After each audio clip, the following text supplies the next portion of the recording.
Muito bem. Danilo. ¿Tú vas a decir la traducción? No.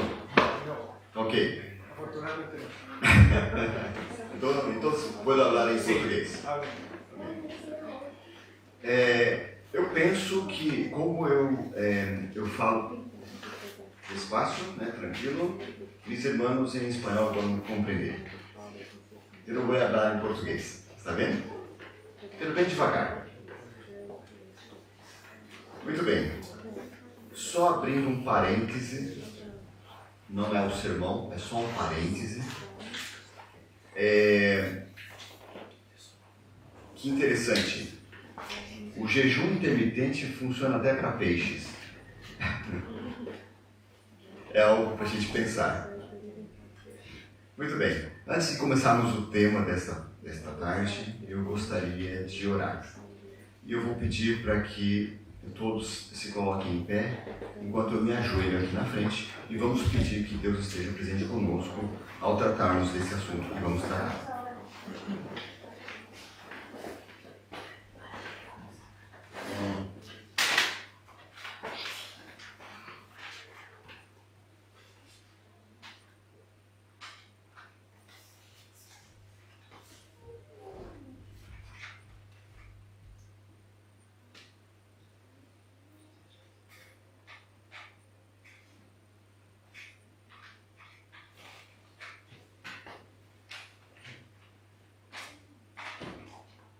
Senhor, estamos aqui, eu e os meus irmãos, para podermos escutar a Tua voz, através da Tua palavra.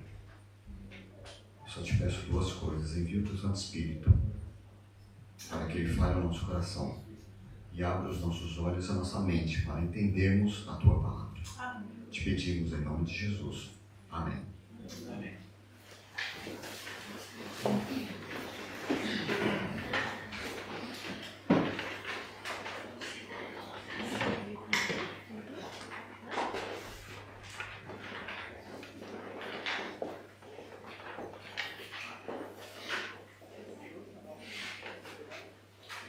Muito bem, o tema que nós vamos tratar esta tarde não é um sermão. Ele é um estudo que eu estou realizando, que não está terminado ainda, mas que eu julgo muito importante para nós esperarmos mais tempo. Então é um estudo que eu estou fazendo e eu gostaria de incentivá-los a continuarem esse estudo em casa, ok? Ele está baseado principalmente no livro de Ageu, que tem apenas 2 capítulos, e nos testemunhos no livro Profetas e Reis, capítulo 46. Tá bem? Ele está baseado principalmente nesses dois livros. Reconstrua o templo. O primeiro templo foi construído por quem? Por Salomão. Primeiro templo. Magnífico. Um templo que nos é dito que era maravilhoso. E ele foi destruído pelos babilônios. O segundo templo foi construído pelo povo que voltou do cativeiro babilônico. E o segundo templo foi destruído pelos romanos.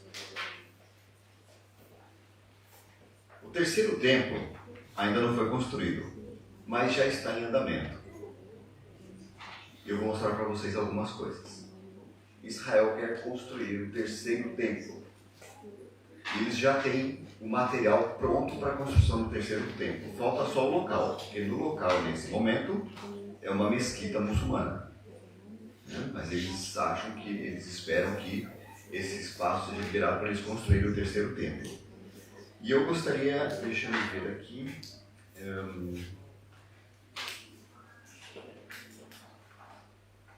muito bem, vamos ver algumas coisas que já estão prontas para o terceiro templo. Ele já saiu da planta para uma maquete. Aí uma maquete pronta de como vai ser o terceiro templo. Ok? Essa é a maquete. Já saiu da planta e já está preparada em uma maquete. Mas não é só isso. O candelabro ou a menorá já está pronto, já está feito. E ele leva 45 quilos de ouro puro e pesa meia tonelada. Ele está exposto numa praça central de um bairro judeu, lá em Israel. E aqui vocês podem ver como vai ser a menorá ou o candelabro que vai para o terceiro templo. Ok? Ele está aí. 45 quilos de ouro puro foi usado para o revestimento desse candelabro. O que mais temos pronto? Os instrumentos que serão usados pelos sacerdotes lá no terceiro templo, que vai ser construído ainda. E os vasos com azeite puro de oliva já estão prontos. Só esperando o momento da construção do templo. O que mais que já está pronto? O altar de sacrifício. Bem? Esse é o altar de sacrifício que vai para o terceiro templo. Aí você vai me perguntar, sacrifício? Bem, nós sabemos que não há necessidade mais de sacrifício.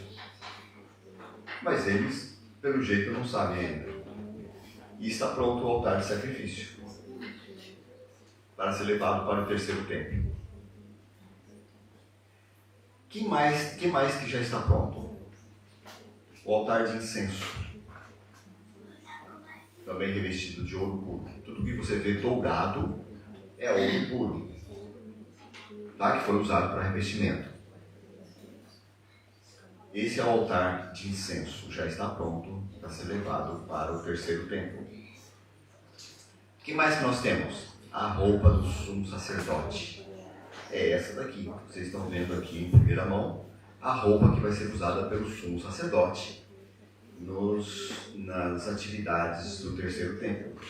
Aqui está o peitoral com as 12 pedras, representando cada pedra uma tribo de Israel. Bem, a mitra, que seria uma mitra de ouro, a roupa toda feita de linho, linho fino, e conforme as especificações de Deus para o povo de Israel. Então já está bom. É isso aqui. Essa vai ser a roupa do sumo sacerdote. A roupa dos levitas, ou dos sacerdotes vão ajudar, nos serviços do templo, do terceiro templo. É essa. Tudo feito com material de primeira qualidade. Material durável. Tecido natural, nada sintético. E essa é uma réplica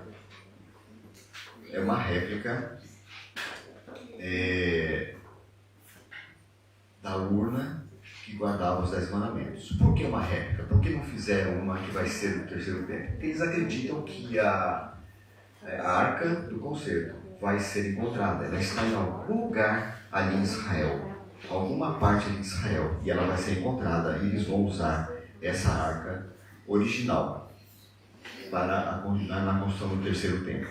Essa é apenas uma réplica e está então como um símbolo apenas. Muito bem. Feitas essas considerações, a minha pergunta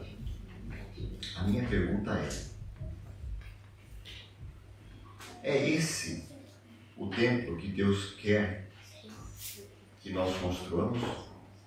Será que é esse o templo que Deus quer que seja construído? O terceiro templo? Como foi o primeiro e o segundo? Será que é esse o templo que Deus quer que eu construa? Vamos ver se é ou não? Vamos acompanhar comigo agora algumas passagens bíblicas. Eu coloquei aqui em português e aqui embaixo em espanhol, tá bem? Para vocês todos acompanharem. Então, primeira citação, está em 1 Coríntios 3, 16 e 17. Vocês não sabem que são o santuário de Deus, que o Espírito de Deus habita em vocês? Se alguém destruir o santuário de Deus, Deus o destruirá, pois o santuário de Deus, que são vocês, é sagrado. Vamos lá? Tem mais. 1 Coríntios 6, 19 e 20. Acaso não sabem que o corpo de vocês é santuário do Espírito Santo que habita em vocês, que lhes foi dado por Deus, que vocês não são de vocês mesmos? Vocês foram comprados por alto preço. Portanto, glorifiquem a Deus com o seu próprio corpo. E um detalhe: o que é glorificar a Deus com o seu próprio corpo? Dar glória a Deus é revelar seu caráter através do nosso. Isso é glorificar a Deus. Isso é dar glórias a Deus. Ok? É revelar o seu caráter, o caráter de Deus, através do nosso caráter. Isso é glorificar, dar glória a Deus. Vamos lá então. Temos mais algumas passagens. João 14, verso 23. Se alguém me ama, obedecerá o quê? A minha palavra. Meu Pai o amará e nós viveremos onde? No terceiro tempo? Onde? Nós viremos a Ele e faremos morada nele. Ou seja, eu e você, se nós permitirmos. Muito bem, 2 Coríntios 6, 16 a 18. Que acordo há entre o templo de Deus e os ídolos? Existe algum acordo? Pois somos santuário do Deus vivo.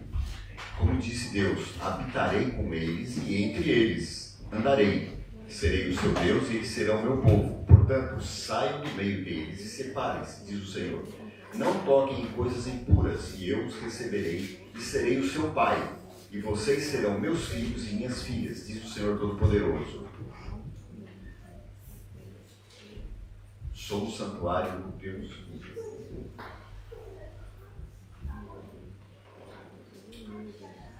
Eu creio que há mais passagens, existem mais passagens na Bíblia que falam a respeito disso, mas eu acho que é o suficiente para nós entendermos que não é plano de Deus que seja construído um terceiro templo.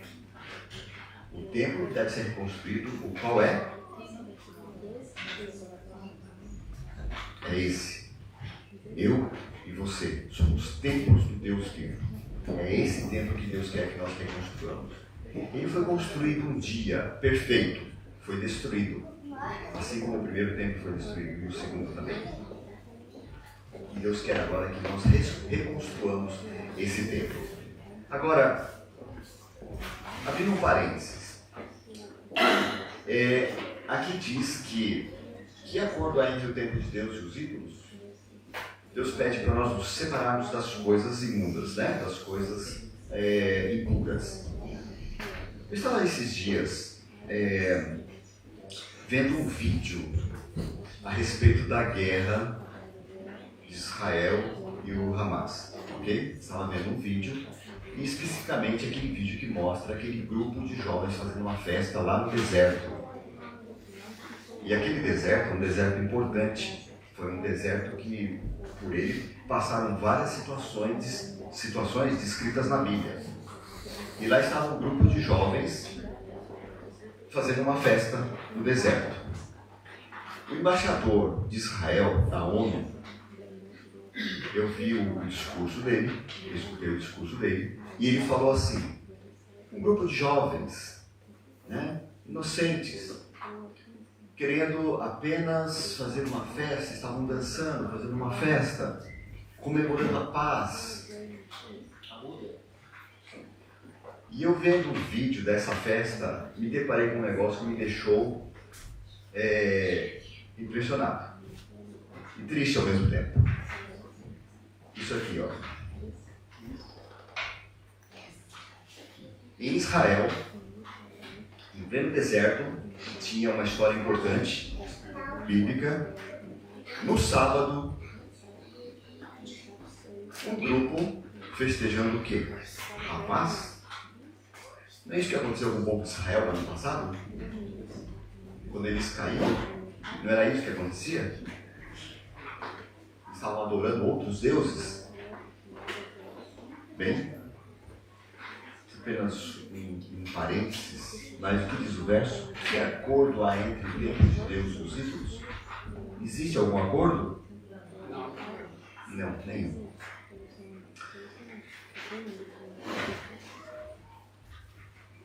Mais um verso, Hebreus 3, 4 e 6. Pois toda casa é construída por alguém, mas Deus é o edificador de tudo. Se não for o Senhor o edificador da casa, será inútil trabalhar na construção. Está lá em Salmo 127, 1. Cristo é fiel como filho sobre a casa de Deus. E essa casa, quem é? Quem é essa casa?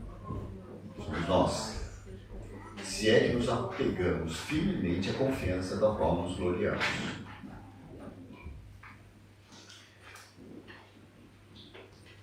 Muito bem.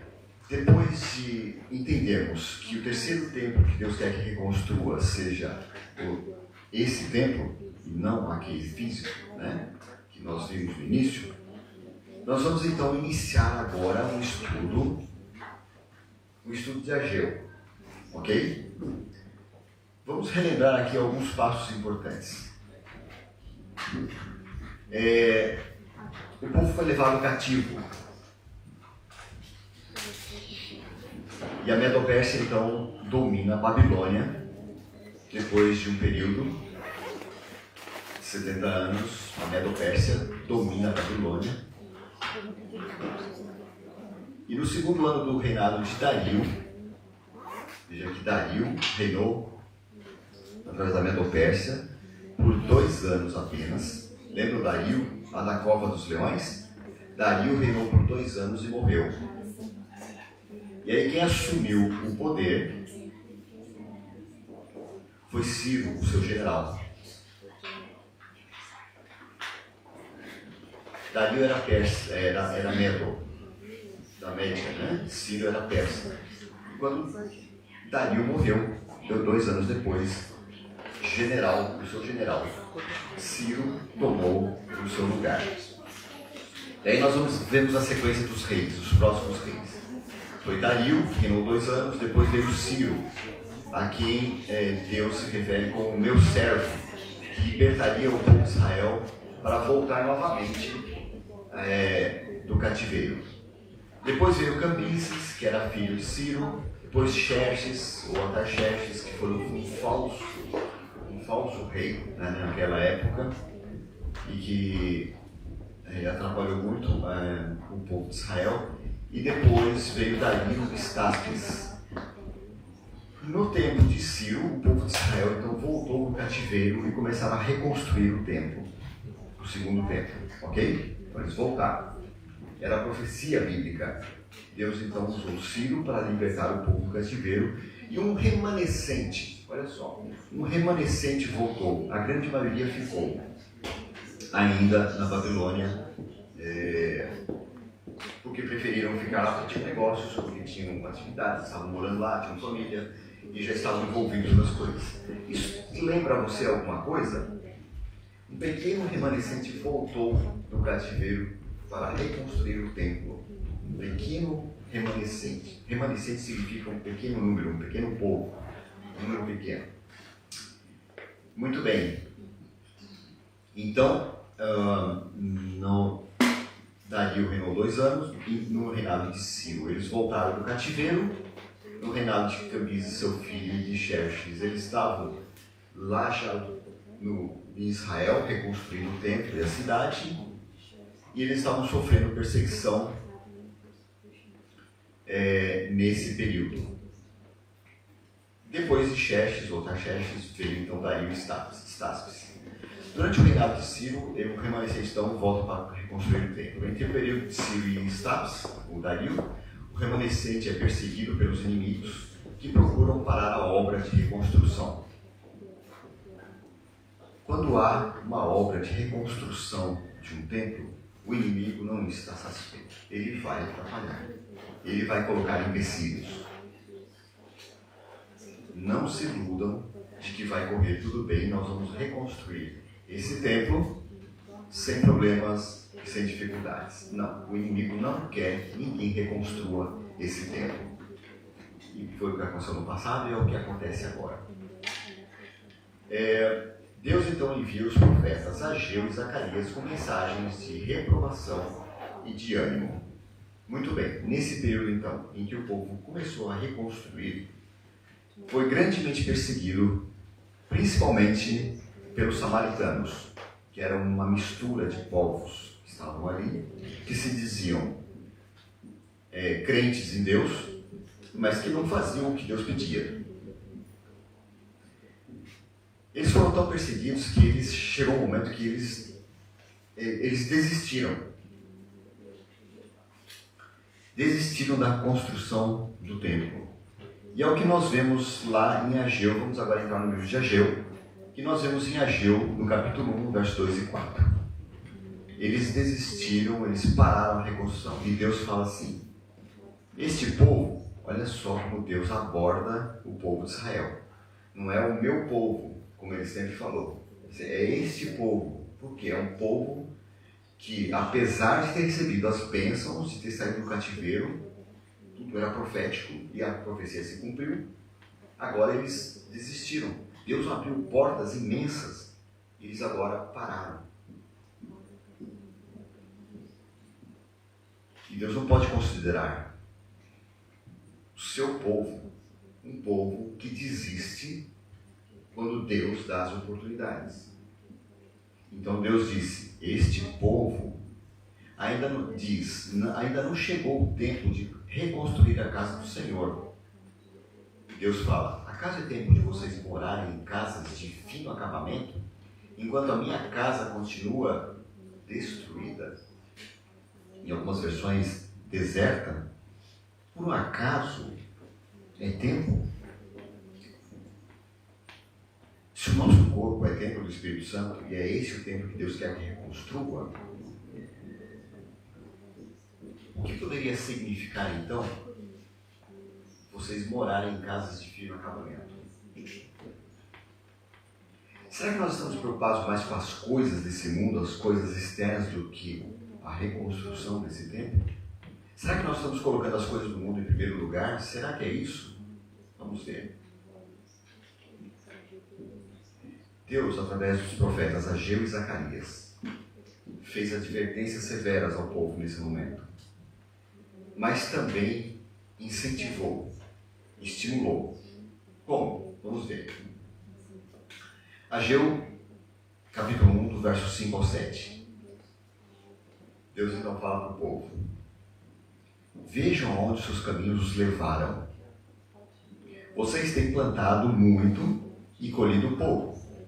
Agora nós estamos pensando em nós, ok? É esse o tempo. Eu e você. Bem? Então Deus aqui nesse momento estava falando para o povo de Israel que estava reconstruindo o segundo templo. Mas nós, nesse momento, somos o templo, como nós já vimos escrito. Então Deus está falando para nós, nesse momento. Vejam aonde os seus caminhos os levaram. Vocês têm plantado muito e colhido pouco. Será que é isso que está acontecendo na nossa vida? Vamos pensar nisso aqui. Você tem plantado muito e colhido pouco? Em todos os sentidos. Vocês comem, mas não se fartam. Acontece isso na sua vida? Vocês bebem, mas não se satisfazem. Vestem-se, mas não se aquecem. E aquele que recebe salário, recebe-o para colocá-lo numa bolsa furada. Vejam aonde os seus caminhos os levaram. Deus começa essa advertência e termina com a mesma advertência. Vejam como ele começou. Vejam onde os seus caminhos os levaram. E ele termina com essa mesma frase. Vejam onde os seus caminhos os levaram. Nos achamos ricos? Estamos satisfeitos com as coisas que temos? Alguém pode me dizer: mas Gilson, eu tenho um trabalho, eu tenho um bom salário, né? Eu como bem, procuro me alimentar melhor, né? A minha pergunta é: Você acha que isso são bênçãos? Sim, são bênçãos normais. Mas nós não estamos falando das bênçãos normais que Deus derrama sobre todos. Estamos falando de bênçãos extraordinárias. Bênçãos extraordinárias. Estamos recebendo bênçãos extraordinárias? Com o seu salário, você pode fazer alguma coisa extraordinária para Deus e para o seu próximo? Ou ele serve só para você? Mal e mal. Ele não está indo para um saco, uma bolsa furada?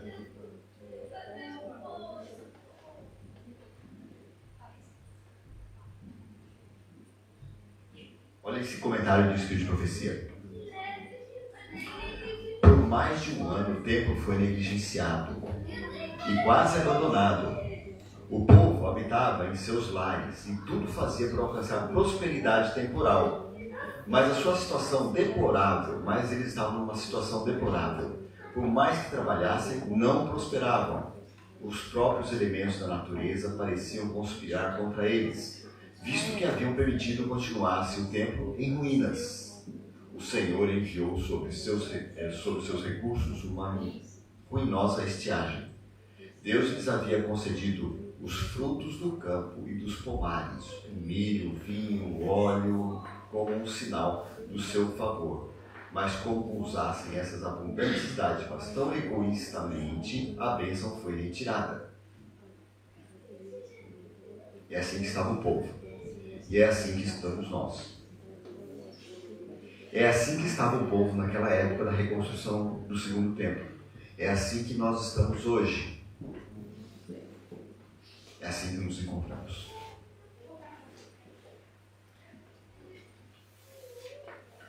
Só que nós estamos protelando, nós estamos procrastinando as bênçãos de Deus. Há quanto tempo nós estamos nessa caminhada? Há quanto tempo nós estamos sofrendo essas coisas? O povo de Israel deixou de reconstruir o templo por um pouco mais de um ano. E nós, quanto tempo nós já levamos nessa luta de reconstrução do templo?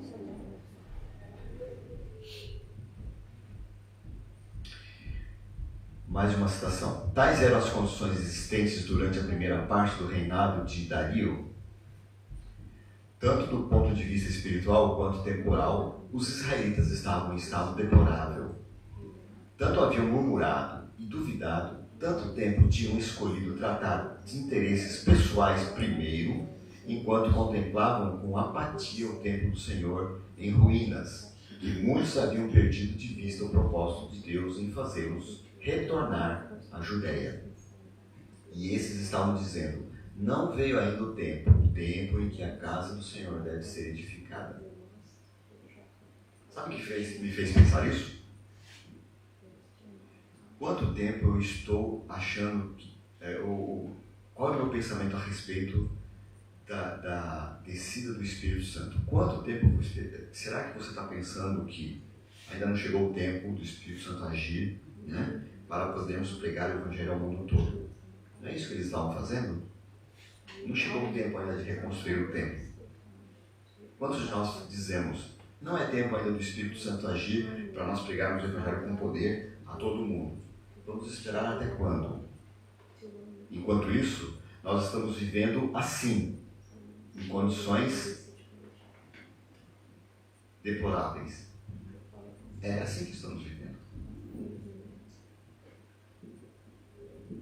É só analisarmos como está a nossa vida hoje.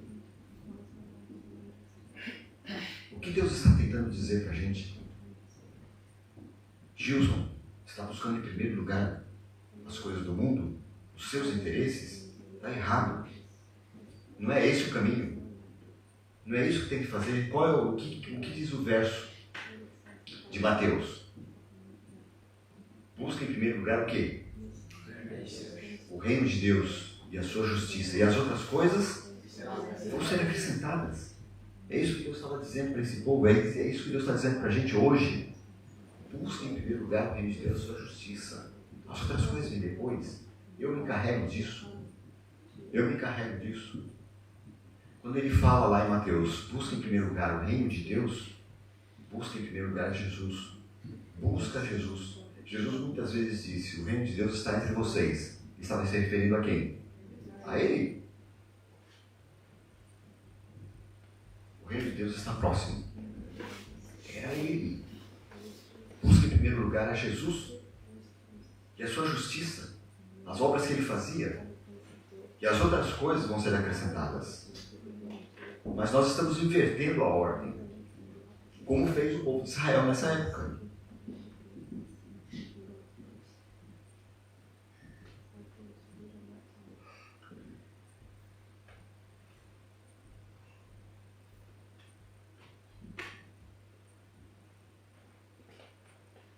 Mas as misericórdias de Deus são a causa de sermos consumidos.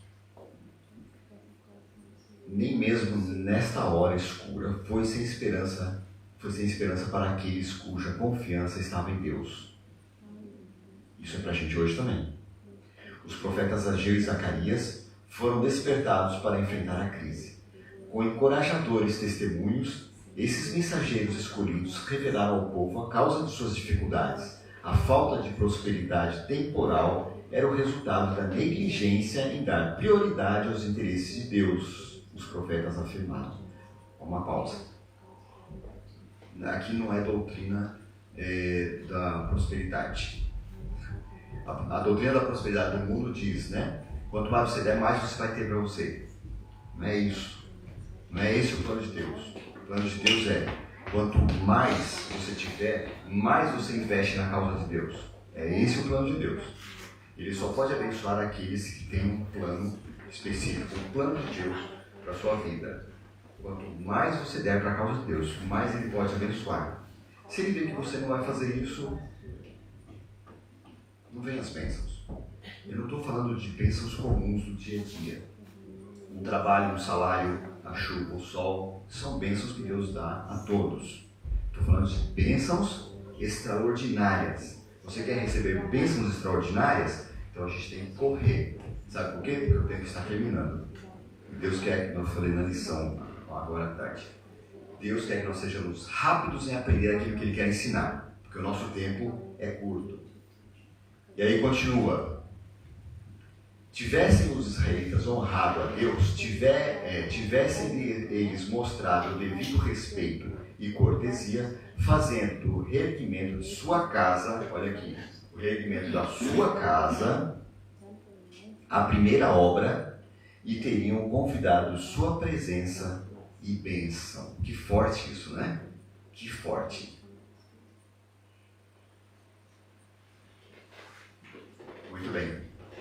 Mas agora tem uma outra parte. Vamos continuar. Ageu, capítulo 1, verso 8. Deus então diz ao povo o que eles têm que fazer. Subam o monte para trazer madeira. Subam o monte para trazer madeira. Construam o templo, para que eu me alegre e nele seja glorificado. Ok? Então vamos ver alguns detalhes aqui.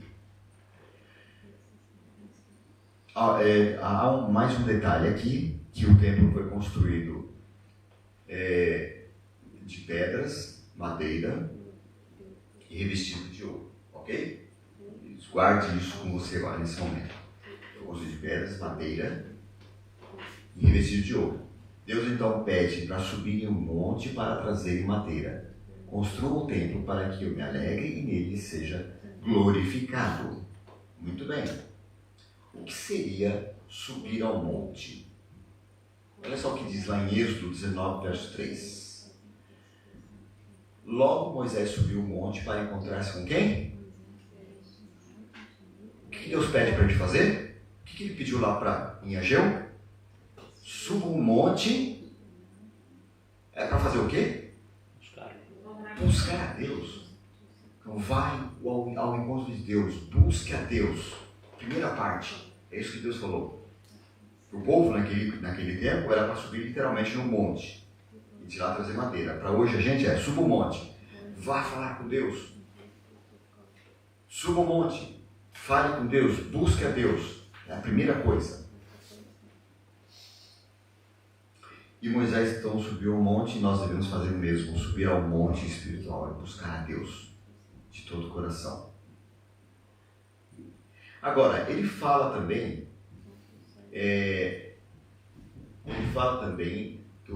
para trazer madeira. Subir o monte já está claro, né? Eu acredito que sim. Agora, trazer madeira. O que significaria trazer madeira para reconstruir o templo? O que significa madeira? Vamos ver se a gente consegue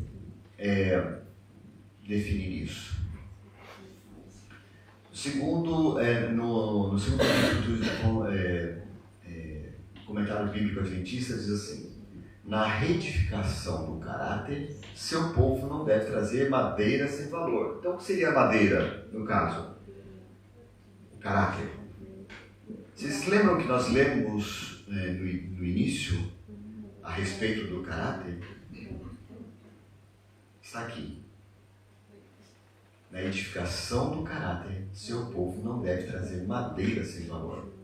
Madeira significa os valores de caráter que nós trazemos para glorificar a Deus. Não glorificamos a Deus através do caráter dele transmitido pelo nosso? Não é isso? Glorificar a Deus? Então a madeira é o quê? São os atributos do caráter de Deus na nossa vida. É isso que Ele pede para nós fazermos. Ele quer que nós tragamos os atributos do seu caráter para reconstruirmos esse templo. Está claro? Muito bem.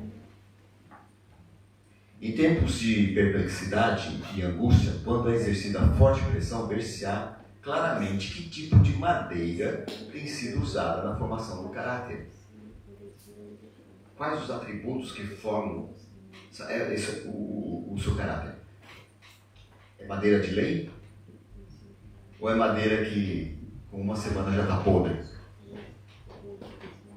Já se foi, já não presta para mais nada. Que madeira nós estamos usando para a reconstrução desse templo?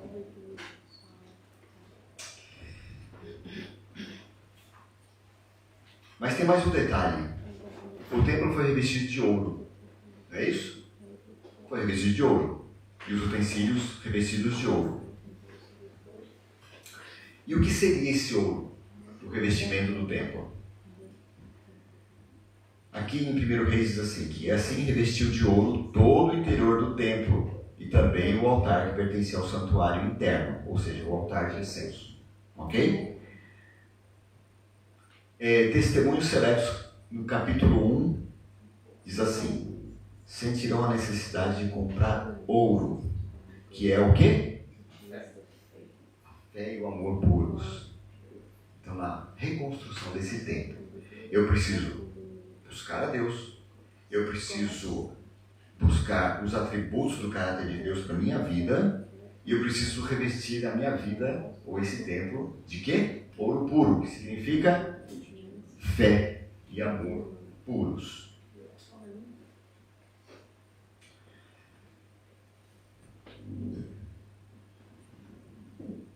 Mais um detalhe.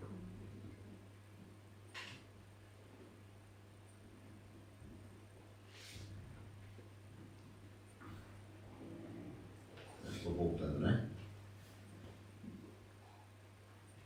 Sentirão a necessidade de comprar ouro, que é a fé e o amor puros.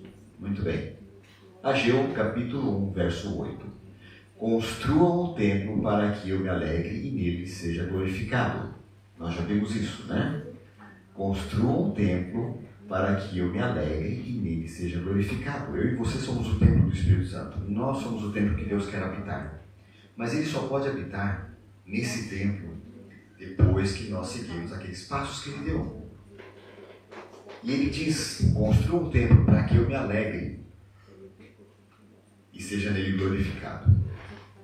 O que é glorificar a Deus mesmo?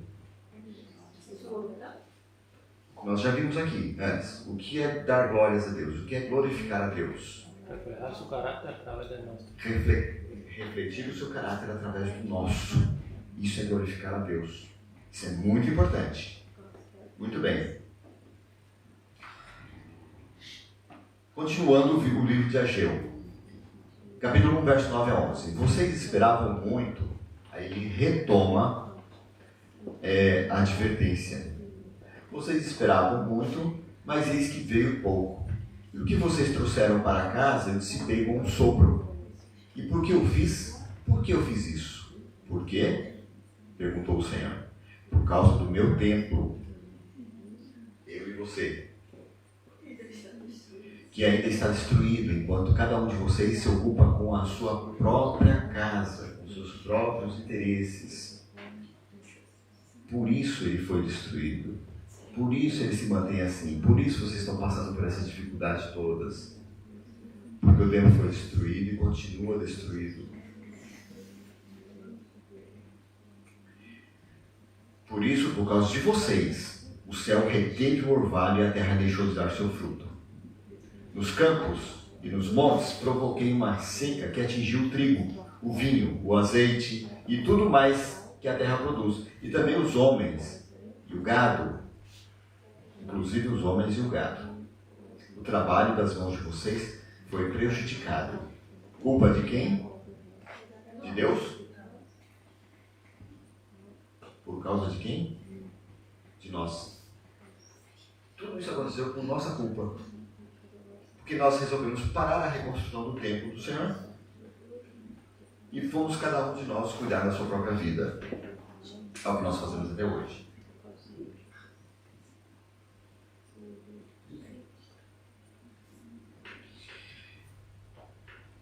A mensagem de conselho e reprovação dada por intermédio de Ageu foi recebida no coração pelos líderes e povo de Israel. Sentiram que Deus estava tratando a sério com eles. E sentiram isso. Eu gostaria de fazer um apelo agora nesse momento. Você está sentindo que Deus está falando com você a sério nesse momento? Não sou eu que estou falando, é a palavra de Deus. Ele quer que você reconstrua o templo. Ele quer abençoar.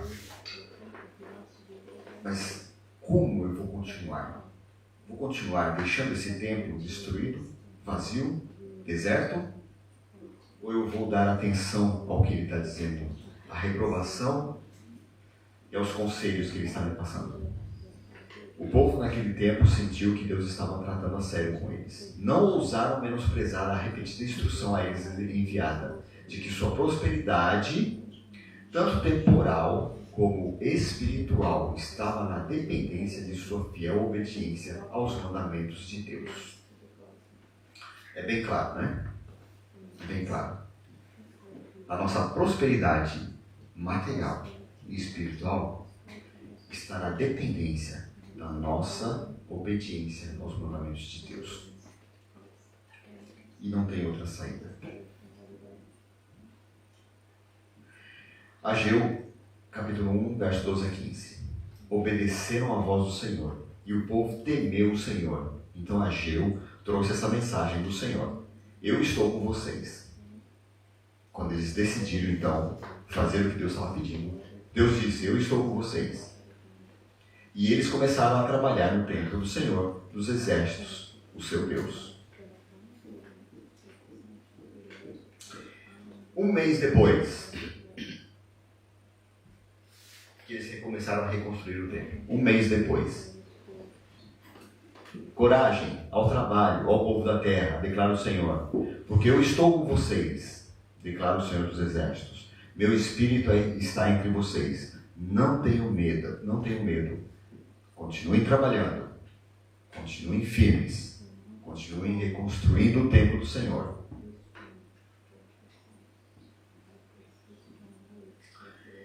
Ageu, capítulo 2, verso 15 ao 19. Lembrando, isso 2 meses depois que eles começaram a reconstruir o templo. 2 meses depois. Antes que sucedessem essas coisas, vinha alguém a um montão de grão de 20 medidas e havia somente 10. Quando vinha ao lagar para tirar 50, havia apenas 20. Feri-vos com queimadura, com ferrugem, com saraiva, em toda a obra das vossas mãos, e não houve entre vós quem voltasse para mim, diz o Senhor. Considerai, pois, vos rogo, Desde esse dia em diante, o dia em que eles começaram a reconstruir o templo, desde o 24º dia do mês nono, desde o dia em que fundou o templo, se fundou o templo do Senhor. Considerai essas coisas. Porventura, há ainda semente no celeiro? Além disso, a videira, a figueira, a romeira, a oliveira, não têm dado os seus frutos, mas desde esse dia vos abençoarei. A promessa de Deus. Essa é a promessa de Deus. Quando você tomar a decisão de reconstruir o templo de Deus, que sou eu, que é você, quando tomar a decisão de começar a reconstruir esse templo, Deus promete, a partir desse momento, eu começarei a abençoar a sua vida. Mas lembre-se que o ouro puro significa o quê? A fé e a oração sincera. Deus só aceita um trabalho sincero e de coração.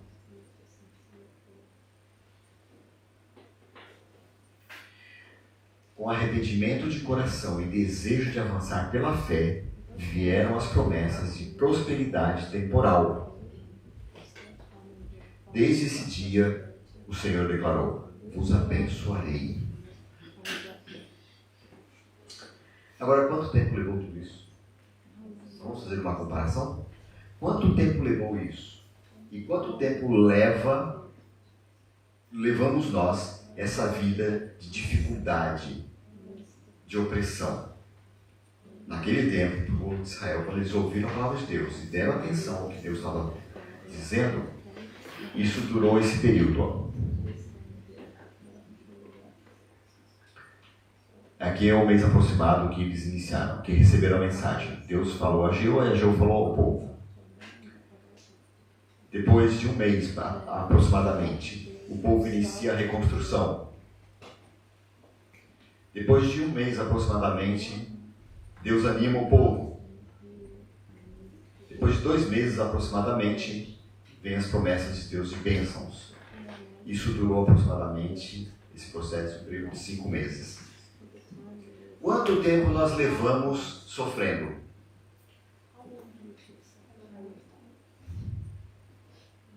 Quanto tempo você tem aqui na Alemanha? Vou contar só o tempo que a gente está na Alemanha. Fora o que a gente vivia nos nossos países, que provavelmente nós já estivéssemos passando por essas dificuldades. Quanto tempo? 5, 10, 20 anos? Meu Deus. 50 anos? 60 anos? Né? Imaginem vocês. Quanto tempo mais nós vamos continuar nessa dificuldade? Se Deus está querendo abençoar a gente. 5 meses o povo entendeu a mensagem de Deus e tomou a decisão de reconstruir o templo. E nós já vimos o que Deus quer que a gente faça hoje. Quem é o templo? Somos nós. E nós já vimos o que Ele quer que nós façamos. Quanto tempo nós ainda vamos continuar nessa dificuldade? Quanto tempo ainda?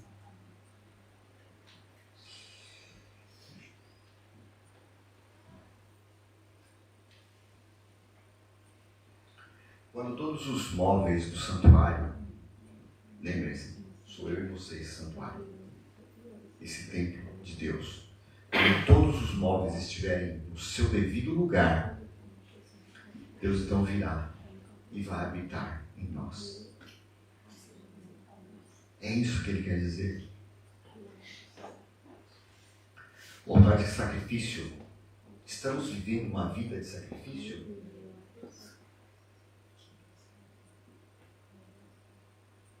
Estamos dedicando nossa vida a Deus? A pia, estamos vivendo uma vida de pureza? Purificação e consagração. Purificação e consagração. Ou consagração e purificação. É isso que Deus pede de nós. A mesa com os pães. Estamos vivendo de acordo com a palavra de Deus? A menorá ou o candelabro, estamos deixando nossa luz brilhar?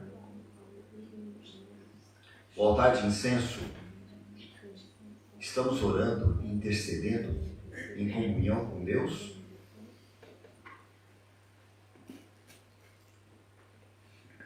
A arca do concerto, estamos guardando no coração os mandamentos de Deus, reafirmando nosso concerto com Ele? Quando todos os móveis, todos os utensílios estiverem no seu devido lugar, Deus virá, como acontecia no propiciatório, que é a tampa da arca, e ali ele estava presente. Quando todos os móveis desse santuário estiverem no seu devido lugar, Deus virá e habitará em nós.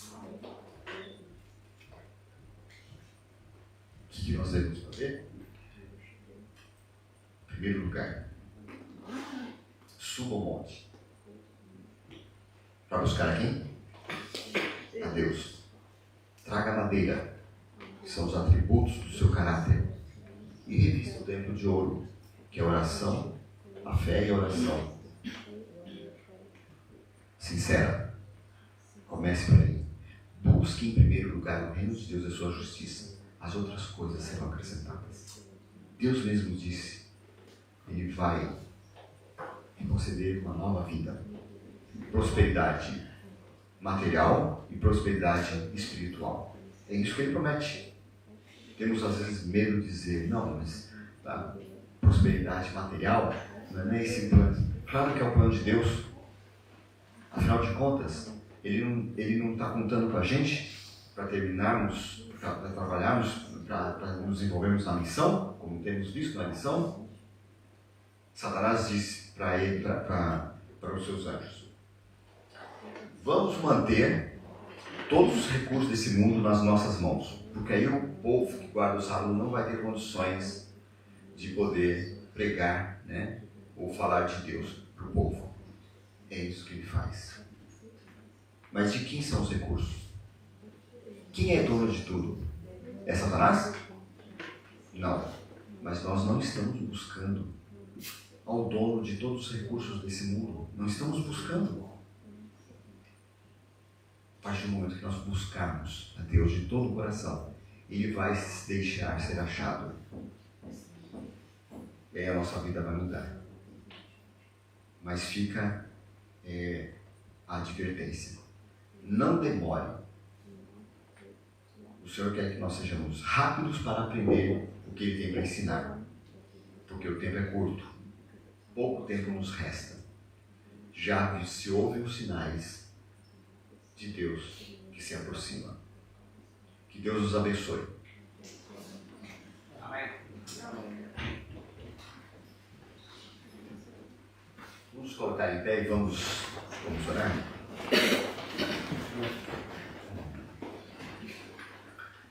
Querido Pai que está nos céus, nós somos gratos, Senhor, pela vida que o Senhor nos concede, pelas oportunidades de cada dia. Nós pedimos, Senhor, ajuda-nos a aproveitarmos essas oportunidades da melhor maneira possível e o mais rápido possível. Nós entendemos que o nosso tempo é curto, que o Senhor tem pressa em nos preparar para o cumprimento e o término da missão.